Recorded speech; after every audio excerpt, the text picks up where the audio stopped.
Hello and welcome back to the Aapna Reds podcast, the podcast that brings you everything that you can expect from a normal podcast, but with the added little masala twist on top. And as always, we're back talking about the Red Men in a week where we saw the good, the bad, and the ugly of everything Liverpool. We saw last-minute winners. We saw absolute destruction of teams, and we saw absolutely woeful defending. And as always, joining me to discuss all the action that went down is Anno. How you doing, Shira? How's it been this week for you? No wonder. I think your intro sums it up, doesn't it? Yeah. With a masala twist. I think that game had a bit of a masala twist. Yeah, all good, man. How you doing? All good. I'm just glad that we got the result in the end. I was terrified. I just couldn't believe it. I really could not believe that we ended up getting to that point against Fulham. But it's Listen, Liverpool. I need to apologise it's rock and roll first. football. I think I need to apologise because we mentioned it off the live stream that I think it was it last week or the week before. I said I missed the games where Klopp, Klopp's teams would make viewing heart pounding, giving you anxiety, and that's the kind of game it was, wasn't it? It was like flipping out. What's going on here? It's Fulham at Anfield. What's going on? 4-3. That is ridiculous. But you know what? Good game to watch, but a very, very hard watch as well. Very hard watch, definitely. But at the end of it, we get the result that we needed, a 4-3 victory. 3 points, especially and even more important when we see that Spurs and City obviously draw, which means that Arsenal go top, but we sit in behind them. So, first of all, how big were those points in the end? Well, like you just said, man, considering Man City dropped those 2 points, which was another whole conversation in itself, and that game is, but they are capable of dropping points this season. They are a post-treble team that quite haven't got that desire, whereas Arsenal have been close. They ain't going to let up. They've got a decent team. They know how they play now. They're going to be the ones to watch that game when we play them at Anfield. That's going to be a good game.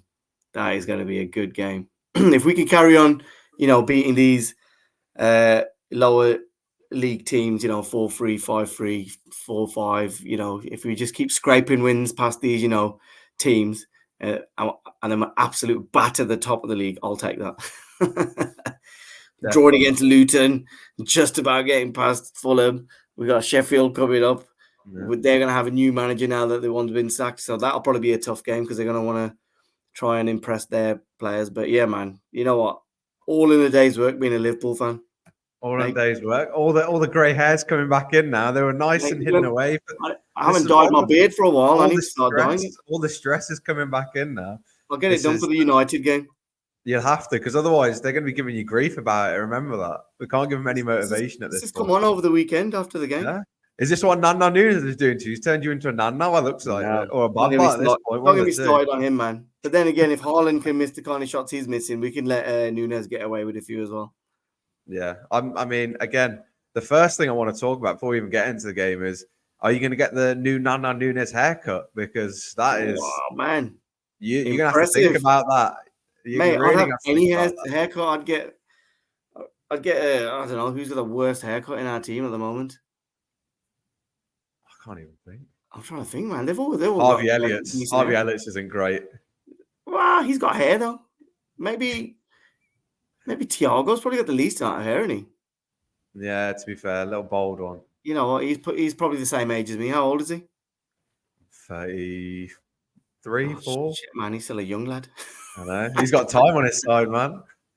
Maybe he's just been injured that long. We forgot how young he is. Maybe he could have aged during the injury time. You never know. My ball went in the 80s when I was born, and I started supporting Liverpool.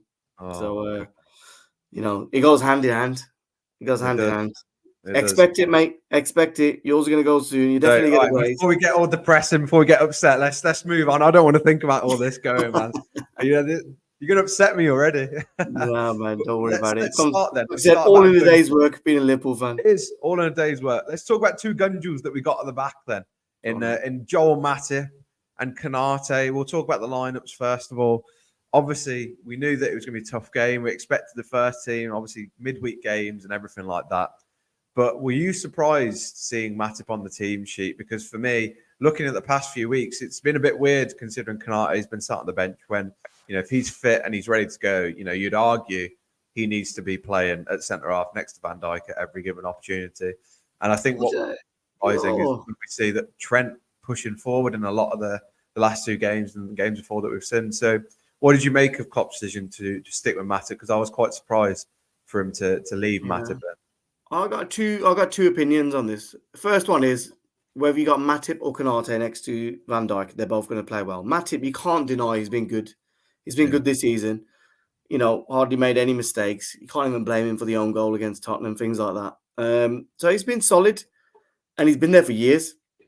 Yeah. Konate, I'm pretty sure I heard Klopp saying in one of the interviews that they're trying to manage his fitness because he is prone to extending muscles and getting little niggles and then being out for a couple of weeks. So they're trying to give him 50 minutes here, 50 minutes there, just to get him back into match fitness. So I think that's the thought behind it. Again, yeah, with Matip on that wasn't really a big shock to me. I see what you're saying. If I had to pick two centre backs that were starting 11, I would go with Konate. But that's a fully fit Konate that's not likely to get injured at the moment. We got Matip, the big German rod at the back, who's doing all right at the moment. He is out for a few weeks now. Yeah, potentially could be longer. We don't know. Oh, shit, man.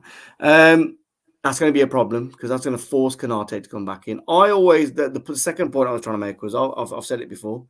I think we should go to a back three centre backs with two wingers that are not quite defenders, but will turn into a 5 if we're in the defensive. Not that that's going to happen. Klopp just seems to be sticking to his 3/4 at the back with Trent just coming in the centre. Yeah. But yeah, we are screwed a bit now, aren't we, with the defence? I still rate Kwanzaa. I still think he's going to be future Liverpool captain. I said it. I'm probably the first one in the world to say it. I'm going to stick to my word. He has performed every time he's been on the pitch. So I am not even worried if he was brought in just to give Konate that chance to build up his fitness. Because I think alongside Van Dijk, anyone will look good. Van Dijk has been good, to be fair, and alongside him, anybody can learn and become better. So, yeah, man, bit of a shame for Matip though, man. He's been playing well.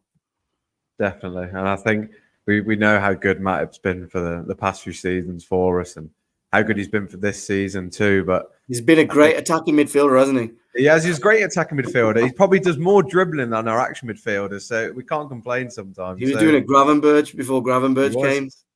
Maybe that's where Gravenberch just felt a lot more comfortable knowing that he's just got Matip behind him, bringing the ball forward when he needs it. So Maestro Matip, more like, man. Maestro Matip. There's got to be a compilation on YouTube somewhere of him dribbling. Also, there is. I've seen him all over social media already. Just Joel Matip just trying to go for a wander. He's absolutely. Has there ever been such a thing as a inverted centre back? Because I think Matip can do it. The Italians have probably done it before, but if not, then I think Joel Matip's the first one. Inverted. Number 3 or 4 at the back. Number 9 up front, 10 up front. He's gifted. He's a joke. He's a joke. He's absolutely brilliant.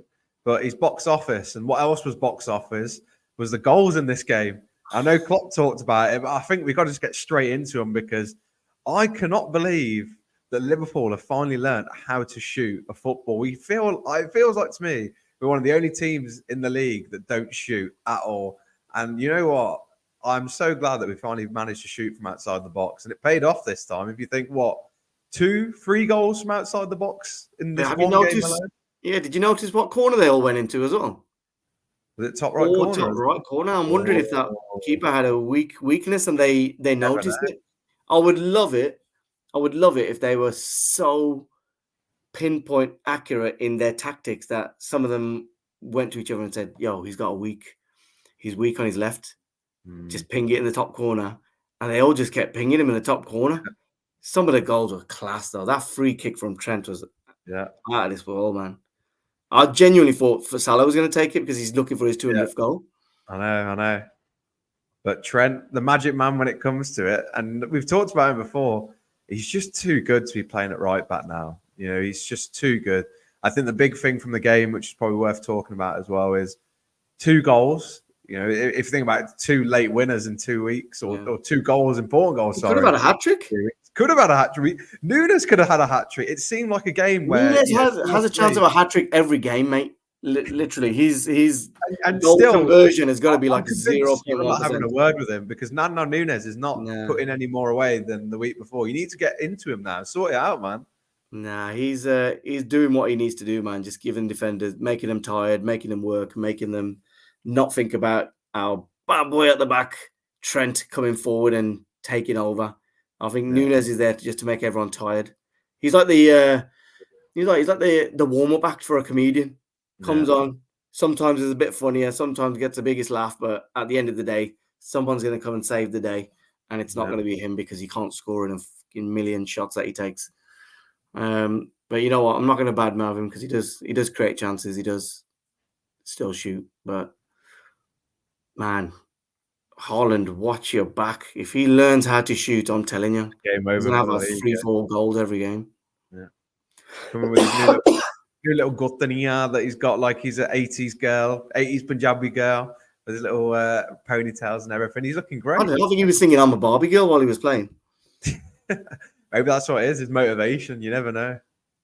Where do they get their ideas from, man? Because it was Simicast not long ago. Remember he came with. He had similar ones. Yeah, I know they all went with Bobby Firmino on the teeth. They all went to the same clinic and ended up like Klopp got his new dond, and Firmino and Salah, they all went and got their new dond.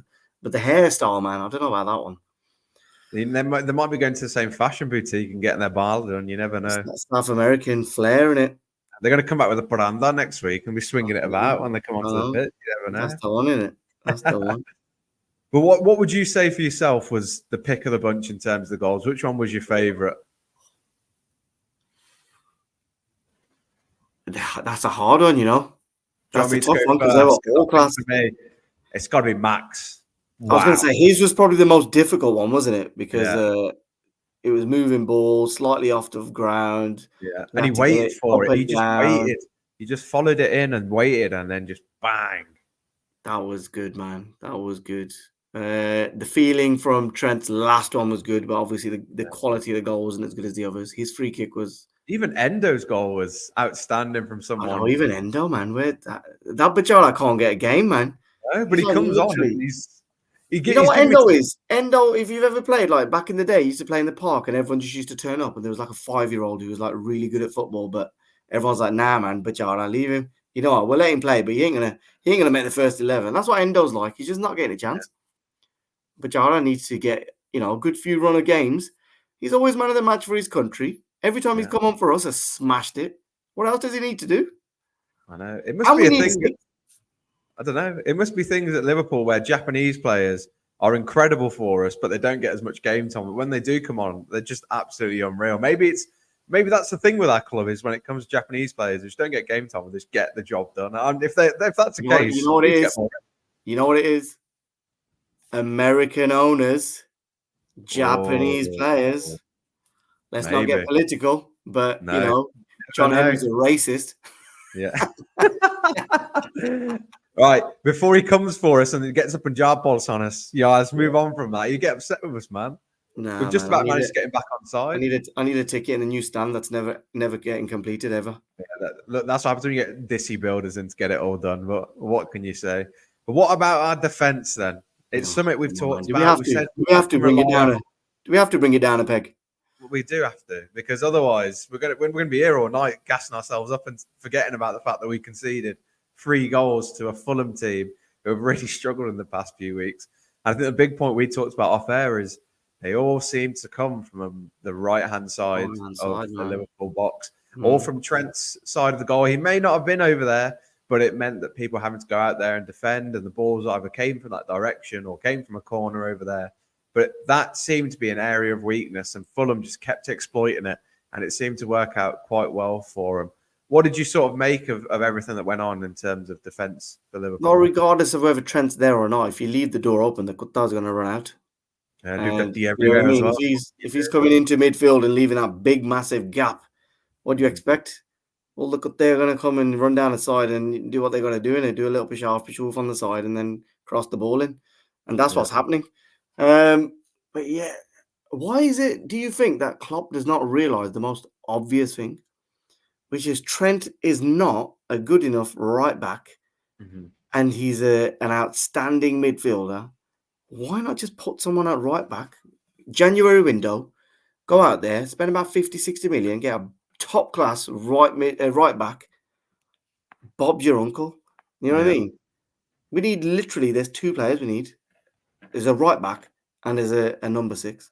You know what I mean? Even Simicas isn't the greatest left back, but he's doing us a job.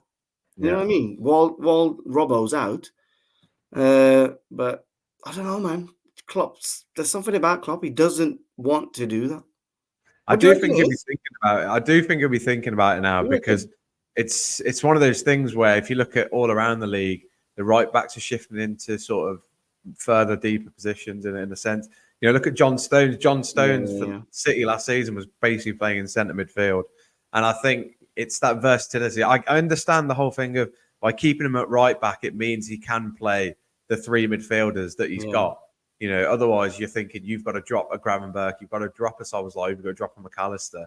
Whereas in this formation, you've got all 3 or 4 of them all together playing in the team. Yeah, there may be some weakness, but you still got 4 of those players that could create. And hopefully, you know, 2 of them can go over across and support. So it's sort of pros and cons on both sides. Yeah, but I know. I can see Klopp in the January transfer window getting a right back in now because who would drop then? Who would drop then? Because if Trent's going in the midfield, who do you think he would drop? I think McAllister. You know, we've been talking about this for weeks, but it's not his natural position. I can see him either pushing forward and then Gravenberch being the one to drop off and Trent going into that DM position, or I can just see it becoming a different formation where Szoboszlai plays a bit further and you've got McAllister and Trent sitting in front of the defence. Yeah. And then you've also got a 4-2-3-1 or something like that. But I think or a 3-4-1, 3-4-3, which is what I think we should play. With Trent slightly more on the right because that's his natural position. Yeah, he would probably be comfortable there, but at the same time, he can slip inside. He can overlap with Szoboszlai a little bit. Then you got Mack and Gravenberch on the left.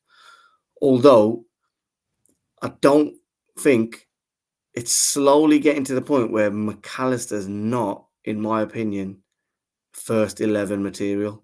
No, not in the position that he's playing. Yeah, not in the position he's in. Not in the position he's in.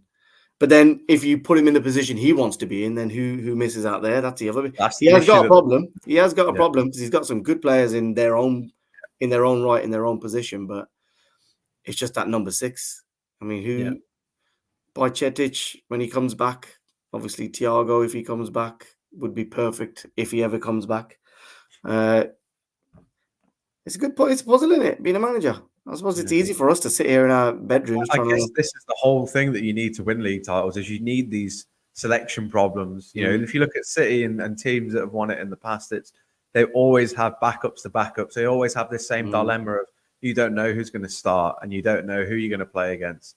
And I think Liverpool are kind of getting to that point with the midfield where any of these players could play and you'd be happy with them playing, but you'd want other players in certain positions to be more effective in those roles, I think. Nah, 100%, man. I think look at City, and we always compare ourselves to City because obviously they're the best team in the world. They've got Grealish on the bench. Yeah. £100 million England superstar on the bench who's unhappy because he's not getting in the first team. And they've got a De Bruyne injured as well. De Bruyne injured. De Bruyne hasn't touched the pitch since the first game. So that when you've got selection problems on that level, I suppose you can't argue with Klopp at the moment either because he's getting the results. So you can't say, come on, man, put me there. He'll be like, why? What I'm doing is working. Yeah. Interesting times, man. I still, on paper, don't think Liverpool have got a strong enough team to challenge, but they just keep proving us wrong every week. Yeah. Like, genuinely, on paper, if you look at our team, put it against Arsenal or City, on paper, you'd think, nah, no chance. No chance. But I think that's been the case for the past few seasons where you don't have the squad, but for some reason, somehow, we have the team. If you look at the season that we won the league, you know, you've got a Shaqiri sat on the bench. You've got a Divock Origi sat on the bench. Yeah. Hey, legend. Don't talk about the legend like that. No. I'm just saying, you've got these players sat on the bench who aren't your typical, 20, 30, 40 million pound players. They don't have that depth. Mm. They're players that come in and do a job, but they're not the typical players. We got Adam Lallana sat on the bench as well. So Yeah. it's one of those things where I think it's more so about the team that you've got and the It's a team system as spirit, well. yeah, And we've yeah. always had the best system out of Yeah. all the other teams, but we've lacked the players to play in that system when injuries come and get hit and to do it effectively as other teams do. And I think that's been our downfall. But this year they seem to have plugged those gaps in most positions, Yeah. apart from, as we mentioned there, the CDM and the right back position.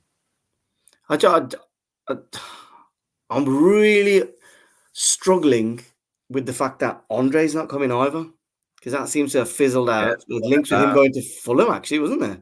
I think there's links with him going to Fulham. Like, what's going on here? He just seemed like it was done in, set in stone. He was waiting to win his cup for the first time ever and he just seems like, South American, cheap-ish player. He's going to come in, he's going to take the Premiership by storm and show us something. His stats were out of this world. And then it just fizzles out. And now we've got links to Sane. I'm like, why do we need another attacking player?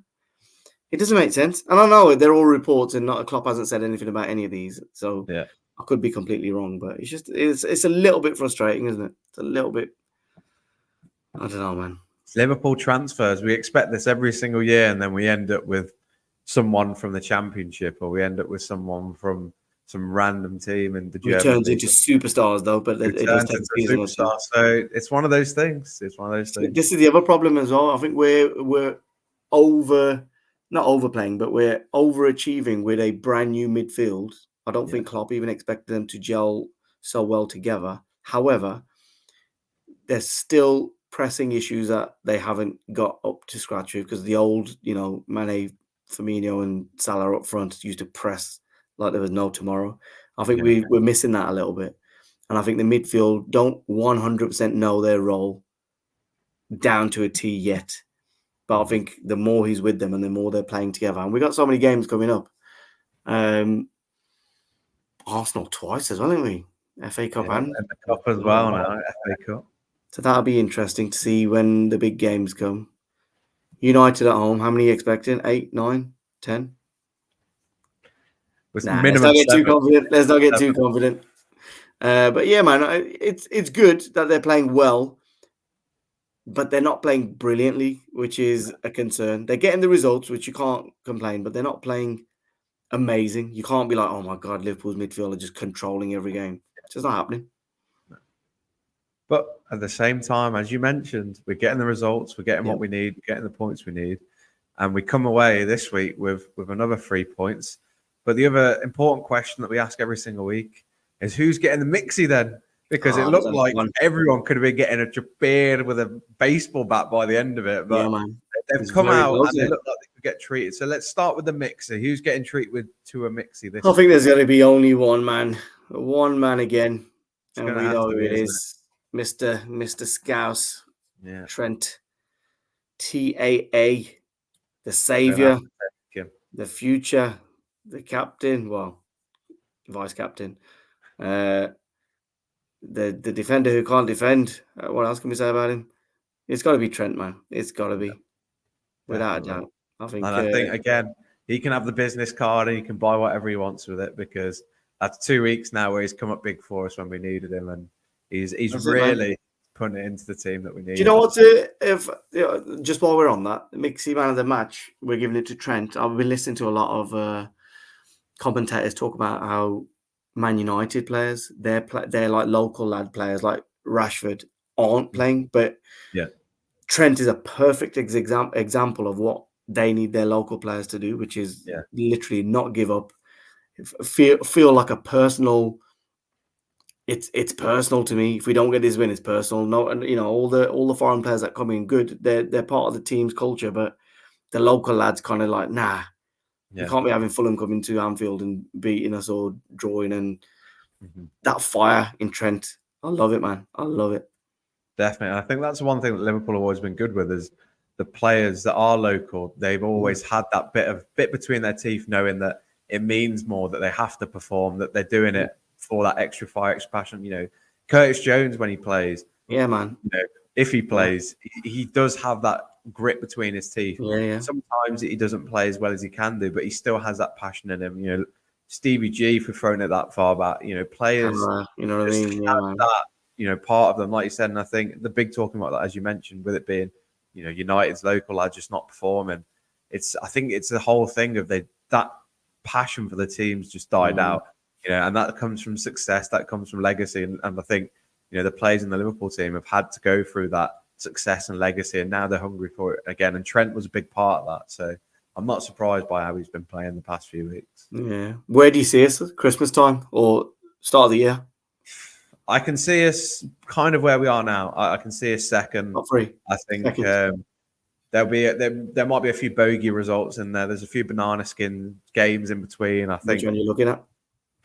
The 2 games this week scare me, after watching that Fulham game and seeing, the 2 games that we've got ahead, and then looking at, as we've seen, the draw in the FA Cup and how many games we have in a short period now. It's the Arsenal game. They haven't been great, but still somehow getting results again. It's a really tough schedule, but I think it's a good one coming up, isn't it? It's a good one coming up. It really is. It really is. But what that Arsenal game? That Arsenal game is going to be extra spicy this year. It has kind of fizzled out recently. I know we used to have some cracking games with Arsenal. Yeah, it's kind of fizzled out the last couple of years, but I think this one's going to be a big one. Can't wait for it. We've got 2 back-to-back as well. I know. We'll try and get an Arsenal fan on if we can. I've got a couple of mates who are Arsenal fans. You're going to have to get them. We'll start ripping them as well. Yeah. What's your brother? No, is he? He's Chelsea. He's Chelsea. They're not even worth talking about at this point. True. Forget them. But what about then Jabir this week? Who deserves one? Who needs a little reminder to sort themselves out? Because we did concede 3 goals. Yeah. You know what, man? I'm going to feel bad saying this one, but I know who it's going for. Yeah. Oh, it's the keeper, man. It's Kelleher. I feel bad, man. It's like, again, I keep using the dog references because I love my dogs. It's like when a puppy does a shit on your carpet, innit? It's a puppy, man. But you got to give it a little chip in and say, what are you doing, man? So you don't ever do it again. So I think Kelleher's going to have to get a little puppy chip in, man, and say, listen, you know what? That was your first game. You got away with it, but you do that again, we're going to leave you in the we're going to leave you locked up in a room with your dodgy uncle. Yeah. You know what I mean? You know what I feel for him now? I might not even give him a chip if that's what he offered him. Oh, my God. Don't worry, I'm sure he did get a mixed grill for the midweek game when he got the clean sheet, or did we not discuss that one? He's not getting that, but midweek games don't count when we're supposed to be walking through that. To be fair, the business account's a bit low. We haven't got money for a midweek mixed grill. We're taking big players from mixed grills every week. These players ain't buying cheap little, 1 or 2 things. They're getting the full work. So in a couple of weeks, we've taken a couple of players to double up as well. We're gonna have to top up the business account because it's looking low. You have to claim the tax back somehow. That's it, man. That's it. But yeah, Kelleher, sorry, mate, but I think you're getting much up here this week. What do you reckon? Same or something else? I think Nana. I think Nana's gonna have to have a little one. Serious? Same as Kelleher, like a little puppy slap. Because don't get me wrong, he could have had a hat trick. He could have had so many more. But he just needs to be reminded sometimes, just get one. If you're going to have 88 chances, just score one. The one he's rocketed off the crossbar just doesn't need to hit it that hard. I think he has a crossbar challenge in his head with himself. He must do. He just plays the bar all the time, man. It must be, in training, they must be doing crossbar challenges, and he's so good at it that when he's on the pitch, he forgets where he is and he just tries to hit the post. Yeah. So he's actually doing exactly what his brain is telling him to do. It's just not what the rest of the world wants him to do. Yeah, maybe Klopp just needs to remind him every single game. No, you need to score this one. Yeah. Remember that. Or stop playing crossbar challenge in training. I think it must be a language barrier. You need to get down there and say, get some goals in, man. Can you do my head in? He's been there over a year now. I always think this. How long does it take to learn basics of a language? Well, how long did it take you to learn English when you came over? I still don't know English, to be fair. So that's probably a good point. Yeah, I've just dropped myself in that one. But yeah, I mean, like you think back to school, you have like 1 hour, maybe 2 hours a week, and by the end of the year, you can have a conversation. Exam at the end of the year. These are multi-millionaires. They should have someone coming into their house an hour a day. They do. They should know the language by the end of the month. Yeah. Or the club should put some language. You're not training today. You got 4 hours. Yeah. I think a lot of them do. They must have intensive language courses, but like you said, it must take 6 months or so. So he's speaking a bit more. It's the confidence, I suppose. So, it's one of those things. But again, you need to get onto him because he's doing my head in now. You can't be getting new hairstyles every week and not banging in 3, 4, 5 goals. You know what I mean? You know what's going to happen? He's going to do a David Beckham. He'll chop it all off and come back a beast. Yeah. You know what I mean? He's going to get the R9 haircut. I'm waiting for him to get the R9 haircut with a You reckon? little thingy on top there. Yeah. Come back I from remember. bag 18. Nah, you know what? Man? We're making a joke about it, but I'll guarantee you, if he gets a haircut, I bet he'd be like not concentrating on how he looks and just concentrate on the football. Yeah, 100%. It's like Torres, though, isn't it? When Torres got rid of it all, he turned into a different beast. Yeah, or man. maybe it was when he changed. Actually, it was when he changed his haircut that he lost all it, wasn't it? When he just kept his hair the same, with his long I don't little think blonde. he changed it. Wasn't he getting old and he was losing it? One of the two. But he went brunette, and it just wasn't the right thing, and he fell apart. But when he was blonde, I just remember. I remember Gerrard when he first started had their buzz cut, and literally he was a beast. No Jamie nonsense. Carragher when he used to just have no nonsense hair, beast. Mascherano, beast. You know what I mean? All these players that basically just had no nonsense hair. It's like them saying, you know what? Fuck the hairstyle. I'm here to play football, and that's what he needs. Go get your clippers out and go take Nunez's hair off. That's what you have to do. I might tweet him later. How do you say in Spanish? Cut your fucking hair. Get on Google Translate. You have to find out. If not, send it him in Punjabi. He might figure it out. You never know. True. Yeah. Well, you're going to give him a chipera soon anyway, so just let him know. I will. I'll have a word with him. And we'll find out if he actually listens when we play Sheffield United on Wednesday night. And it's a game, as I mentioned, I'm terrified for. Every single game I'm terrified for because it's 3 points that we need. It's banana skin games, as you mentioned at the start. Sat the manager. The new manager bounce could kick in. How do you see this one going then, Anna? Away from home, just not confident with away games, especially against bottom. Our record against bottom and promoted teams and things like that is just terrible. So not looking forward to this one. At least it's not a massive trip. Like Luton's all the way down south. At least Sheffield's not too far away from Liverpool. I suppose it's the travelling is not going to be a big issue, but I think after the Fulham scare, it might have been a kick up the arse at the right time. So I'm kind of quietly confident, but just with that slight reservation that we play shit against bottom teams, and they're another bottom team away from home. What about prediction-wise? And what you think? Oh, prediction-wise, okay. I think with Kelleher in goal, again, I'm not confident of a clean sheet. I'm thinking a 3-2 or a 2-1. Oh, leaking goals at the moment, aren't we? I know. And after was it yesterday? Yeah, after yesterday's game, it was a bit of a wake-up call, wasn't it? Without Alisson, we are a different team at the back. 100%. We've said it many times. We take Alisson so for granted that when he's missing within the first Premiership game, we realise how much we rely on him. How much? I mean, like we get a draw against the best team in the league with Alisson in goal when he makes a mistake. With him making a mistake. So that's how good he is. When he makes mistakes, we still get draws against the best teams in the world. Kelleher makes mistakes. We just about scrape past Fulham.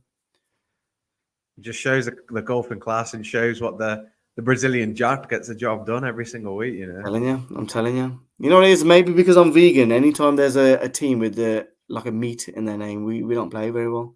So Fulham. Let me try. Can we make anything out of Sheffield? Chef. Just Chef. That's it. Yeah. Oh, Chef in the field though. Chef in the field. So it's a kid. Yeah, it's a kid. It's vegan. Hassan. Yeah.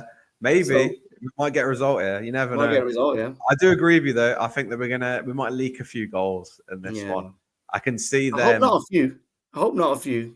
I can see it being 1 or 2. Hopefully just the one. But I think they're going to set up. They've been a team that have frustrated others. They've got good results this season. The odd, 1-0, 2-0, or getting a few goals behind.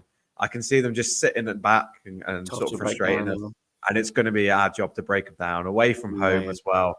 Their 100%. Fans are going to be up for it because they've had a rough ride this season. If they're going to go down, they're going to be singing their hearts out until they do. So I think this one, it could be a tough one, but I think with the team, like you said, the wake-up call. Hopefully, they've sorted out the issues. Kanate at the back as well, most likely. I think we should be okay, and I think we'll come away with a 3-1. I'm feeling 3-1, okay. Yeah. Which I is can what see we said Salah we were getting going his to get goal. against Fulham, to be fair. I'm sure that was one of my predictions against Yeah, Fulham. I'm pretty sure it was, to be fair. Yeah. How right So were we? hopefully we get it this time round. Hopefully this time round. I'm going to go 3-2. 3-2. Okay. 3-2. They're only going to get 2 goals. 1 because Kelleher's in goal, and 2 because they're going to try and impress whichever manager or whoever's going to be in play, and the bounce back. And there's always a different mentality when there's a manager sacked. 100%. So it might be a tough time to go there. Well, we haven't had to find that out for a long time because Klopp's here till the wheels fall off of this joint. But God forbid it ever do happen. But something that Klopp wishes never happens ever again is 12:30 kickoffs. But as always, Liverpool get blessed with another 12:30 kickoff and another tough game in a really, really busy schedule that we've got in the next few weeks.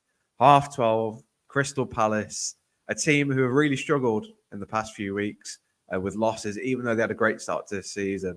But another team with players and personnel. Old manager Roy Hodgson there as well. Maybe he's got a bit of an upset on the cards.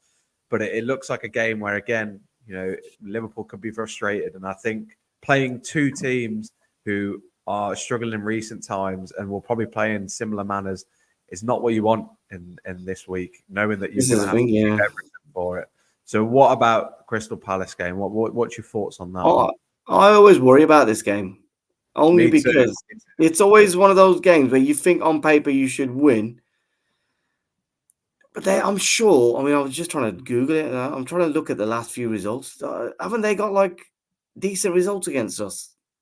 I think apart from our massive mauling against them, it's been a few 1s, 2-0s. I remember obviously the Núñez headbutt game as well. In recent times, but so it was 0-0 in February. It was 1-1 in August. 2-0. That was the last time we beat them. Was July 22. So July. Then we played them twice and we've drawn. So this is why this is why my head is thinking out of the last 3 games we've only beat them once. So not a bogey team, but just a team that you're not confident when we go away to play them. It's just not. I don't know.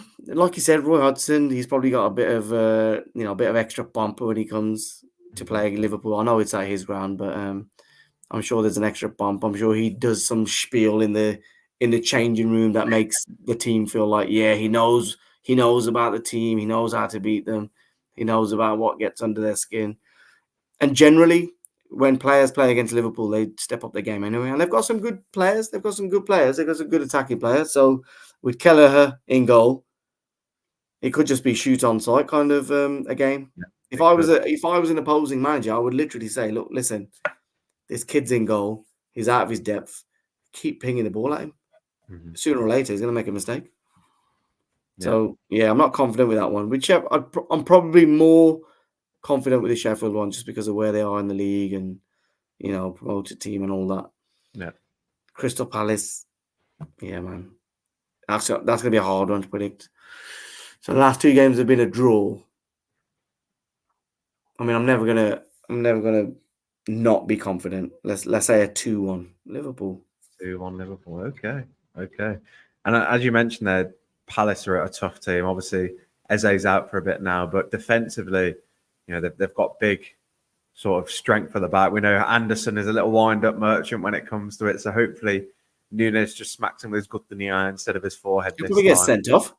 It wouldn't surprise me. It's a return of Anderson and Núñez. It'd be quite fun to watch. But they've got Elise as well, and it'd be quite interesting to see how he matches up against Simicast and how sort of Liverpool cope with that. And obviously, Odson-Edouard, a poacher in the box too. So they're quite a physical team, and I think we always have been. Do match up well against physical teams. But also, we don't know how Kelleher, as you mentioned, will cope when it comes to corner set pieces, things like that.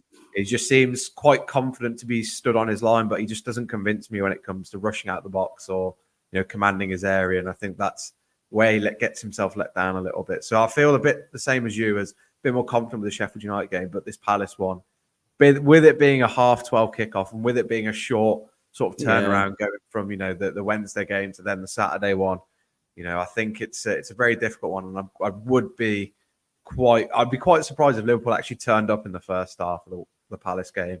I can see it being a slow start. I can see it being a tough game, and for me, I think it's going to be a 1-0 Liverpool, a little jammy goal to get us by, but I think it'll be one of those games where Liverpool have to do everything to get the good points out of it. Just on a side note, we've played that many games now at 12:30 on a Saturday. Don't you think that by now Klopp has got some form of routine that he knows works? Or should we have a routine that we know that we're like? But then I look at all the 12:30 kickoffs that we've had. I mean, even the City game, we were really poor. Obviously, it was City, but again, a 12:30 kickoff, poor start, really. And it was, really fortunate to get some out of it. I look at the games before that 12:30. It was the Everton game where, again, we were okay. We did sort of what we do, but at the same time, just not where Liverpool are when it comes to any other kickoff point. So I do agree with you. It would be quite interesting to know if he has got a routine sorted, but I don't know. It just seems to throw us out of rhythm. They start slow, don't they? They start slow. Really, really slow. I was kind of thinking if they've played this many 12:30 games, maybe they know what day they're training, what time they should be waking up. Yeah. But it doesn't seem to be the case, does it? No. I just don't know whether it's personnel or just in terms of players not being right for it mentally, physically, or what it is. But, I just think that we always struggle at that kickoff time. And I agree with you. I'm quite surprised that Klopp hasn't really focused on sort of getting a routine right. And we haven't seen, I'd argue, at a 12:30 kickoff this season, we haven't seen a convincing performance when it's come to that. Yeah, exactly. So I think if this was, a time to ever do it, it definitely is. A statement game against Palace where you know that there's pressure riding behind you. You know that everyone's going to want to get points. And well, do you know who Arsenal have got next couple of games? Not too sure. I'm trying to think of. Okay, so they're away to Luton. Oh, away to Villa. Oh, okay. So they got some tough games. So potentially, could be top of the league come next time we talk. No, we're gonna have to get Aston Villa to do us a favour, eh? The villains, local team. To be honest, that's probably the only good thing about 12:30 is your points sort of they're done and dust out the way you've affected the table how you need to. Yeah. But other than that, I don't know about you, but it upsets me once a 12:30 kickoff's done because then you don't have nothing to look forward to for the next 2 days. I know. You just sat there having to wait for the rest of the rubbish games. If there's no good games on, it's not worth it. This is what I was saying to you earlier on. When's our Saturday 8:00 kickoff, man? You know what I mean? United have had a few. I'd love to have that time, man. I know. But then we won't be able to take the lads for a mixed grill because they'd be playing a match. I know. It'd be difficult. It'd be very difficult. But I agree with you. That's the perfect time. Get the Bengar going. You know what I mean? Get everything together. Get the mixed grill going. And the lads can join. Perfect time for a match. You can't be putting down, chopply kebab and whatever it is at 12:30 on a Saturday. It's just not the vibe. Not a vibe whatsoever. No. And having a glassy that early as well is a bit it's frowned upon, shall we say? Frowned upon. You get a bit too risky too early on then. That's it. So what do you think, just as a final point for everything, where do you think Liverpool will sort of be in yourself? You asked me earlier, but where do you think we're going to be? This is what I don't know really, because Liverpool they're the kind of team that could play City, Arsenal, Newcastle, United, Chelsea all in 1 week and batter them. But then they're the same team that can play Sheffield United, Crystal Palace within 3 days of each other and lose both games. I'm like you. I would be very happy to be in the top 3 come New Year if we're still within touching distance. We're not like 6 points behind where we're playing catch up. There and thereabouts, I'd be happy. Can we not be happy with what we've seen this season compared to last season? I mean, can't complain at all. What they're doing so far is absolutely amazing.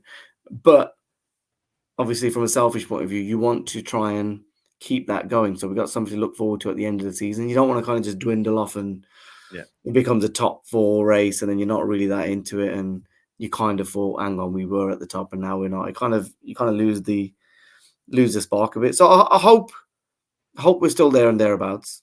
I think we'll be top 3. I can't see Villa or Tottenham like going on a run that takes them above us. City and Arsenal obviously are going to do what they do. So yeah, top 3, hopefully 2, and hopefully after the weekend 1. Top 1, definitely.